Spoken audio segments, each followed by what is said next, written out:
Dave St. George here again with Rethink Green as part of our Traveling Earth Festival. We are at the downtown branch of the Greater Sudbury Public Library, the Mackenzie branch, in front of some fantastic services that the Greater Sudbury Public Library offers environmentally. They're offered all year, and we're going to let you discover them. We're here with Pierre and Brittany, two amazing employees. I'm going to pass over to Pierre to tell us a bit about some of the programs that are here at the Greater Sudbury Public Library. Hi there, my name is Pial Zubik, and I am coordinator of outreach programs and partnerships at the Greater Sudbury Public Library, and I am thrilled to be here speaking to you about some of our services that we offer through the GSPL. But beyond that, we're thrilled to be a part of EarthFest in a very cool way this year. We've been part in different ways in the past, and very thrilled to participate again this year. So I'm here to speak to you about a couple of little things that we do offer at the GSPL that really help focus on sustainability in the community and how the GSPL is working with the community in offering some great services that are also part of the city of Greater Sudbury. So first off, we are a place of books. Books in its own is a way of being sustainable. You're not buying them all the time. You know, they're here. They're being reused. It's a basic practice that's existed for a very long time that is key to a piece of sustainability that dates back a long time ago. But beyond that, we have some great services that we've offered through the city, through great organizations like Earth Care, for example, through partnerships with some amazing sustainability community projects and organizations. So first off, I believe you've just visited one of them, which is Watersheds Canada and Junction Creek. We've been involved in programming, and as you may have seen, that we have partnered with them with these great new nature discovery backpacks where youth from 8 to 18 will be able to enjoy and work with the community with Junction Creek through different many means in being able to explore nature, which is really cool. We also have these really great earth care initiatives. So we carry these really great nature bookmarks. So these nature bookmarks have these really neat tidbits and fun facts on what these species are and how they're crucial to our community. So they become a really neat collectible item that people can learn more about. Um, Otherwise, we have great programs like our seed library. So if you hadn't known that our main library carry a seed library, and you'll see it over there, but they have all these packets with these great seeds in them. So here I have parsnips, for example. So if you want to put some parsnips in your garden, you can come to the GSPL, pick up some seeds. We even have a membership form that you can fill out and help contribute in giving us seeds in return. So to help replenish our seed library from year to year. So our seed library is an amazing project that was kickstarted by my former supervisor and some great partners in the community that we're continuing today. Uh, and one of the other projects that we also work with Earth Care is these great toilet dye strips that you can figure out whether your toilet is leaking and wasting water. You just put them in you put them in your tank, and then they change colors, and it'll tell you whether it is leaking water or not, and whether you need to fix something with your toilet to make sure that you're saving water as best as possible. We also have recycling programs at the GSPL, which include cell phone recycling, so technology recycling, so that they can go and be processed in a proper way and not just thrown into a garbage. So a lot of great recycling programs that we offer. We've dived into many great community events, such as EarthFest, such as CD Sudbury, where we do seat swaps. We've done that on more than one occasion with CD Sudbury, which bring in a lot of amazing organizations into the library to share more information about seeds, about the importance of sustainability and growing your own garden and plants and making sure that we're taking care of our pollinators. Lots of great initiatives that we offer here at the GSPL, working with some of the amazing community groups that we have in the community. And again, we have lots of books just on sustainability themselves in French and English for kids, for adults, for teens. So many great resources that you can come here and check out at the GSPL for more information. So the library is about learning, and so you can come and grab these books and learn about sustainability and how you can make an impact and reduce your footprint in the community. Um, So beyond that, we also have an amazing book club with the Coalition of Livable Sudbury. So we have two really excellent programs. One is a Conversation for Change. This is organized by Naomi and her team at the Coalition for Livable Sudbury to really bring those important pieces and conversations to the community so that people can learn more on how you can reduce your footprints and what means we can have and get to be able to reduce that footprint. But beyond that, we have our Climate Justice Book Club, which is an amazing, amazing book club.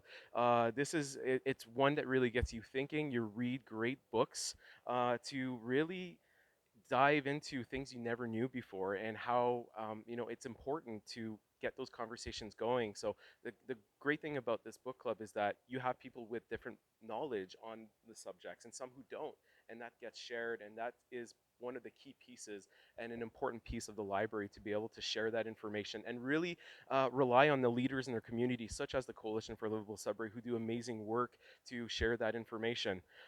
Beyond that, I'm also in charge of the programming in our system, and I am very lucky to have Brittany McNamara here with me, who will speak to some of the great programs that we've done throughout the pandemic, but beyond that, what we're looking forward to as well, as far as talking about sustainability and how the GSPL is contributing in different ways on that front. So I will now pass on the mic to Brittany.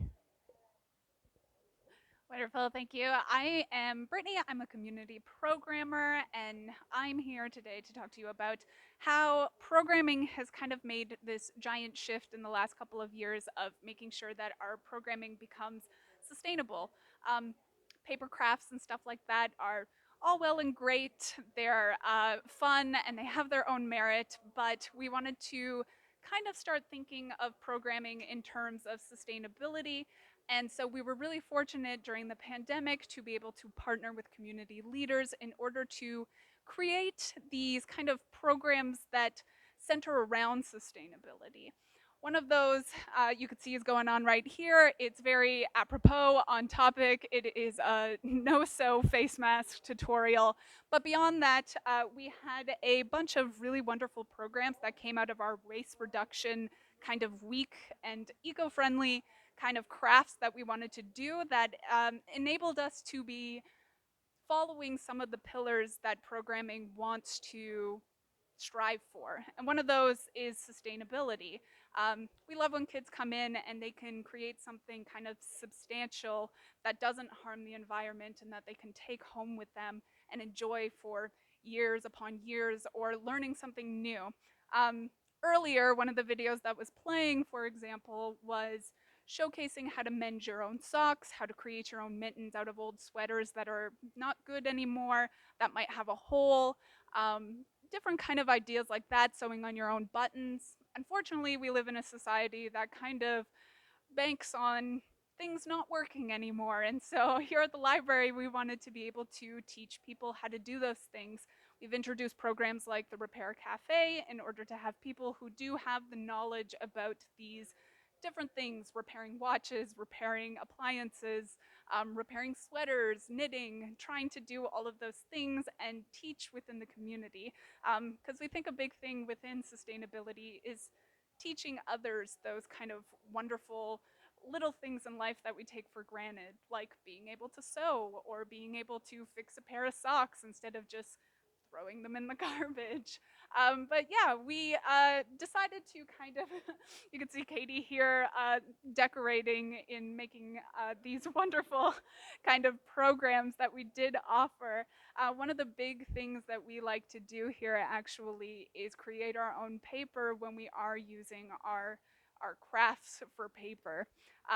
We did a ton of kind of you kind of have this like pulp that you make into your very own paper, and we've used it to make cards, we've used it to make ornaments, and we like to kind of recycle this idea as well and kind of attribute it to different holidays like Christmas, or we had a anti-Valentine's Day card making kind of special that we did. But yeah, we're always kind of just trying to find new innovative ways to make our programming sustainable, because we've kind of identified these pillars that are what we want programming to be. We want it to be a learning area about diversity and sustainability. And so this is kind of a direction that we started taking during the pandemic. So we have all these great videos for everybody to watch on our YouTube channel that kind of offer these new uh, not new, but kind of offer these sustainable programs for everybody to enjoy. But yeah, on top of that, I think Pierre didn't really mention that we do have a bunch of 3D lending programs. So, one of the things that we also like to do here is for you to be able to check things out like you would check out a book, but that aren't necessarily books. We have tackle programs in the winter, we have snowshoe programs, we have pickleball programs. These are all things that I think people would like to experience, and sometimes that comes with a big price tag, as well as something that maybe they don't enjoy, but they bought a bunch of snowshoes and now, well, what are we going to do with those? So this kind of gives people the opportunity to experience something without making that big of a commitment and still kind of following in those sustainability footsteps of not buying a product, then just get rid of it. So you can always find out what those are. They change all the time. We're always thinking of new things we would like to tackle or include in our collection. So our website will have that information. An amazing resource of environmental activities. I honestly think these people might be more sustainable than we are at Rethink Green. They are just blowing out of the water for accessible community activities for sustainability. It is a pleasure to work with them. We've been to two different Greater Sudbury Library locations today, each with a powerful sustainability option the community can get involved in. They're open here today until 2, but they're also open every day. Actually, Pierre, come here. What are the library hours here? Let me get them wrong, buddy. We're switching to summer hours, so I would guide everyone to visit our library website at sudburylibraries.ca to get the most up-to-date hours, as they're currently changing and probably will continue to change as we move into the fall. I did forget to mention a couple more of recyclable programs that we're involved in. We also do battery recycling, which is one of the things that we've had for many years. That goes a long way, and a lot of our community members use that service that we offer. And we have fog buckets as well. So few of the things I missed to mention, but other than that, yes. For all that great information, like Brittany mentioned, visit us on sudburylibraries.ca for all the up-to-date information. Follow us on social media as well, because we like to post a lot of that stuff there too. Absolutely. Now they have so many great programs. Maybe a little late for the snowshoe lending program, but definitely ask them about pickleball and seed swapping and visit that online. And thank you so much for Rethink Green, Dave St. George. Thank you.